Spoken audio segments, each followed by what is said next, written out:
नवीन वर्षाच्या आपल्या सर्वांना अतिशय मनपूर्वक शुभेच्छा।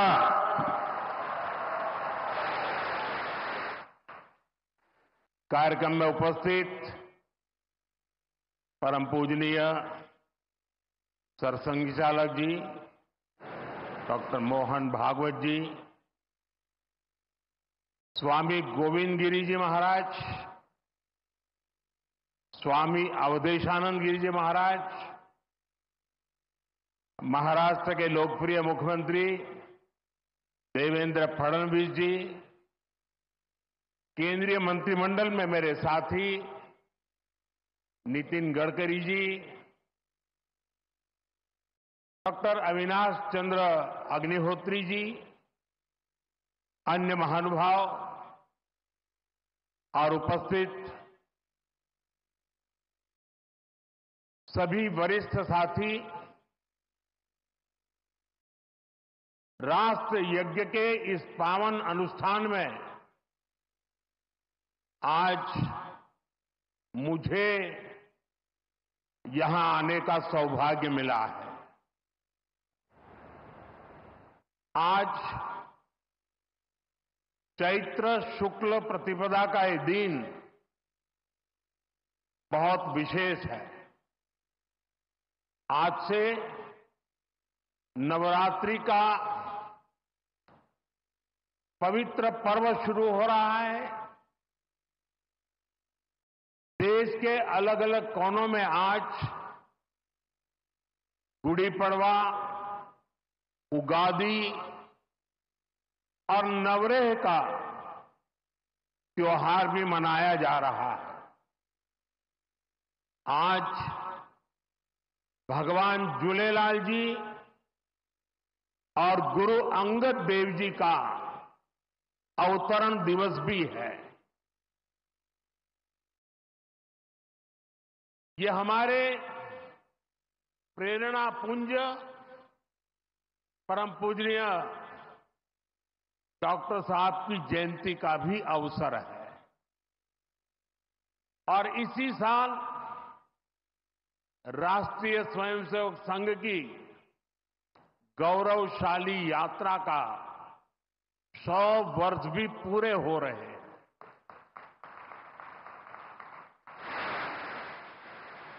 आज इस अवसर पर मुझे स्मृति मंदिर जाकर पूज्य डॉक्टर साहब और पूज्य गुरुजी को श्रद्धांजलि अर्पित करने का सौभाग्य मिला। साथियों, इसी कालखंड में हमने हमारे संविधान के 75 वर्ष का उत्सव भी मनाया है। अगले ही महीने संविधान निर्माता बाबा साहब आंबेडकर जी की जयंती भी है। आज मैंने दीक्षा भूमि पर बाबा साहब को नमन किया है, उनका आशीर्वाद लिया है। मैं इन विभूतियों को नमन करते हुए देशवासियों को नवरात्रि और सभी पर्वों की बहुत बहुत बधाई देता हूं। साथियों, संघ सेवा के इस पवित्र तीर्थ नागपुर में आज हम एक पुण्य संकल्प के विस्तार के साक्षी बन रहे हैं। अभी हमने माधव नेत्रालय के कुल गीत में सुना, अध्यात्म, ज्ञान, गौरव, गुरुता का ये अद्भुत विद्यालय, मानवता रत यह सेवा मंदिर, कण कण में देवालय। माधव नेत्रालय एक ऐसा संस्थान है जो अनेक दशकों से पूज्य गुरु जी के आदर्शों पर लाखों लोगों की सेवा कर रहा है। लोगों के जीवन में रोशनी लौटी है। आज उसके नए परिसर का शिलान्यास हुआ है। अब इस नए परिसर के बाद इन सेवा कार्यों को और ज्यादा गति मिलेगी। इससे हजारों नए लोगों के जीवन में प्रकाश फैलेगा, उनके जीवन का अंधकार भी दूर होगा। मैं सेवा कार्य के लिए माधव नेत्रालय से जुड़े सभी लोगों को उनके कार्य की, उनके सेवा भाव की सराहना करता हूं और मेरी तरफ से अनेक अनेक शुभकामनाएं देता हूं। साथियों, लाल किले से मैंने सबके प्रयास की बात कही थी। आज स्वास्थ्य के क्षेत्र में देश जिस तरह काम कर रहा है, माधव नेत्रालय उन प्रयासों को बढ़ा रहा है। देश के सभी नागरिकों को बेहतर स्वास्थ्य सुविधाएं मिले, ये हमारी प्राथमिकता है। देश में गरीब से गरीब को भी अच्छे से अच्छा इलाज मिले। कोई भी देशवासी जीवन जीने की गरिमा से वंचित न रहे। अपना जीवन देश के लिए दे चुके बुजुर्गों को इलाज की चिंता उनको सताती न रहे, उस परिस्थिति में उनको जीना न पड़े। और ये सरकार की नीति है। और इसलिए आयुष्मान भारत के कारण आज करोड़ों लोगों को मुफ्त इलाज की सुविधा मिल रही है। हजारों जन औषधि केंद्र देश के गरीबों को, मध्यम वर्गीय परिवारों को सस्ती दवाएं दे रहे हैं।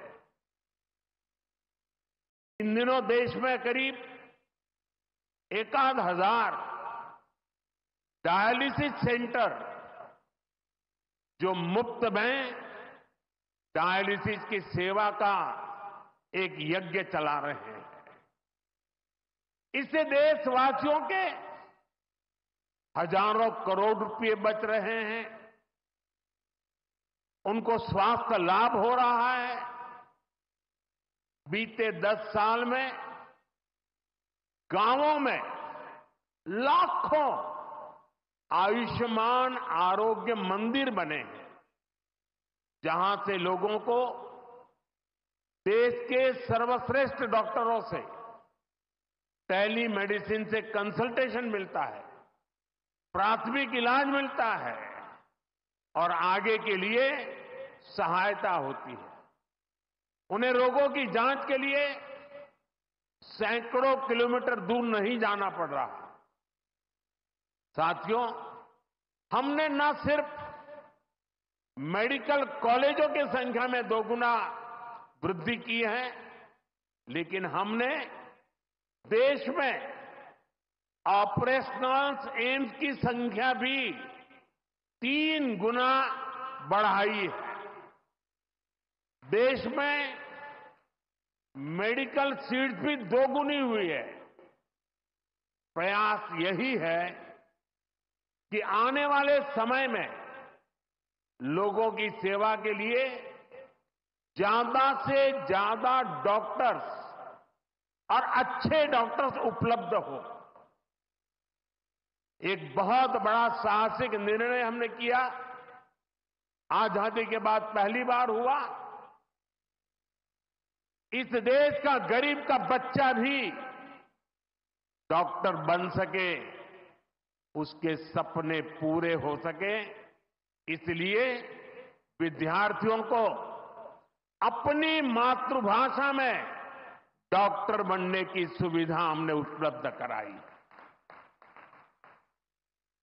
आधुनिक चिकित्सा विज्ञान से जुड़े इन प्रयासों के साथ ही देश अपने पारंपरिक ज्ञान को भी आगे बढ़ा रहा है। हमारे योग और आयुर्वेद, इन्हें भी आज पूरे विश्व में नई पहचान मिली है। भारत का सम्मान बढ़ रहा है। साथियों, किसी भी राष्ट्र का अस्तित्व पीढ़ी दर पीढ़ी उसकी संस्कृति के विस्तार, उस राष्ट्र की चेतना के विस्तार पर निर्भर करता है। हम अपने देश का इतिहास देखें तो सैकड़ों वर्षों की गुलामी, इतने आक्रमण, भारत की सामाजिक संरचना को मिटाने की इतनी क्रूर कोशिशें, लेकिन भारत की चेतना कभी समाप्त नहीं हुई। उसकी लौ जलती रही। ये कैसे हुआ? क्योंकि कठिन से कठिन दौर में भी भारत में इस चेतना को जागरूक रखने वाले नए नए सामाजिक आंदोलन होते रहे। भक्ति आंदोलन, उसका ये उदाहरण जिससे हम सब भली भांति परिचित हैं। मध्यकाल के उस कठिन कालखंड में हमारे संतों ने भक्ति के विचारों से हमारी राष्ट्रीय चेतना को नई ऊर्जा दी।